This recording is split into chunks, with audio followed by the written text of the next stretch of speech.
Naglabas ng sama ng loob si PNP OIC Chief Leonardo Espina sa pagdinig ng Kamara kaugnay sa madugong engkwentro sa Mama Sapano, Maguindanao. Bukod sa wala raw koordinasyon kaugnay sa operasyon, hindi rin daw siya nasabihan tungkol dito hanggang nangyari na lang ang engkwentro. May ulat on the spot si Victoria Tulad. Victoria? Rafi, magkahalong galit at matinding kalungkutan nga ang nararamdaman ni PNP Officer in Charge Deputy Director General Leonardo Espina nang humarap siya sa Ad Hoc Committee on the Bangsamoro Basic Law dito sa Kamara kanina. Aniya, gumugulong na ang investigasyon ng Board of Inquiry sa Mama Sapano Clash at magbibigay sila ng ulat sa komite sa ika-9 ng Pebrero tungkol dito. Paniguro ni Espina, mapagkakatiwalaan ang mga bumubuo sa Board of Inquiry.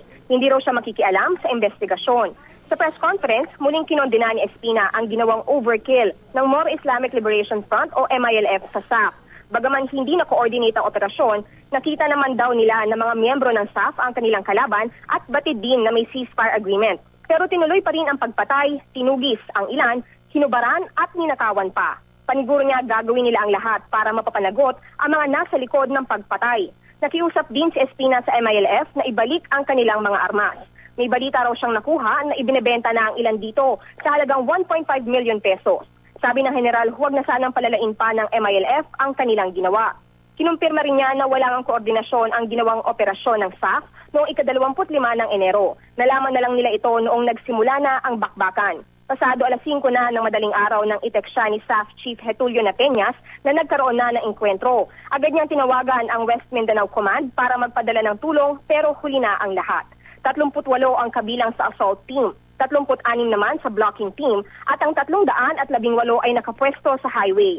Nang magkaroon na ng putukan, sinubukang makapasok ng mga nasa highway pero hindi na nila ito nagawa dahil pinaputukan din umano sila. Hindi na raw nailabas ang katawan ng international terrorist na si Marwan dahil pinaulan na ng bala ng baril ang assault team.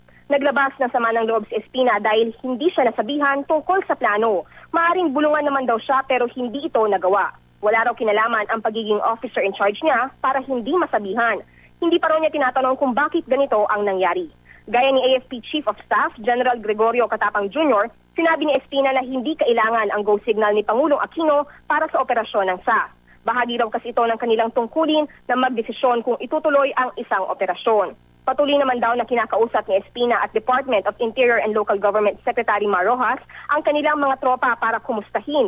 Magpapatuloy daw ang kanilang pagganap sa tungkulin, bagaman nawalan sila ng mga kasama sa serbisyo. Nag-iikot pa rin daw sila Espina at Rojas sa mga pamilya ng namatay na staff para makiramay. Hindi pa raw niya nakakausap si suspended PNP Chief Alan Purisima at hindi rin alam kung nasaan ito. At yan muna ang latest mula rito sa Kamara. Balik sa iyo, Rafi. Maraming salamat, Victoria Tulad.